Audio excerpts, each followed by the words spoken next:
charge of yourself. So the test of character, or the strength of character, is the greatest strength that God requires of us. Amen? I said amen. And I'm just going to do a bit of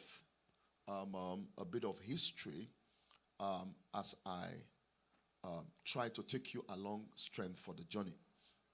When God was getting ready, God knew at some point in history there has to be a manual called the Bible. That manual was supposed to be an encapsulation, not just of his thoughts, of his ways, and also an encapsulation of his acts. His acts meaning the things he has done before. So we have a template to believe. So we have something to show that, okay, if we're going to trust God for healing, we must see people he has healed before. When God was getting ready to prepare that manual, God was mindful of several criteria. And for the limitation of time, I'll mention only 3 of the criteria. Number 1, God was mindful of the fact that the Bible must not just be a book written by Jews.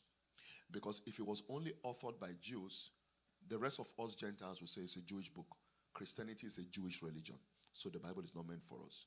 So God was intentional about including non-Jews. Number 2, God was also intentional about the book being authored not just by pastors or men of God. So if you go through the Bible, you will see books of the Bible authored by politicians. Daniel is not a pastor. He's a politician. Obadiah was a chief of staff to Ahab. He wasn't a pastor. He had nothing to do with pastoral assignment.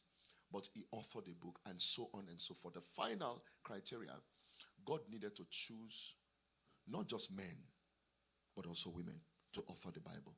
Because if God was not gender sensitive, and he only allowed men to author the Bible, all our wives will tell us, you can quote it because it's a men's book.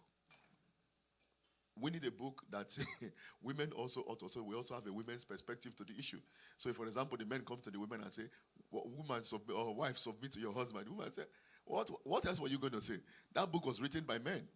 And they were not mindful of us when they were writing the book. So God had to be intentional in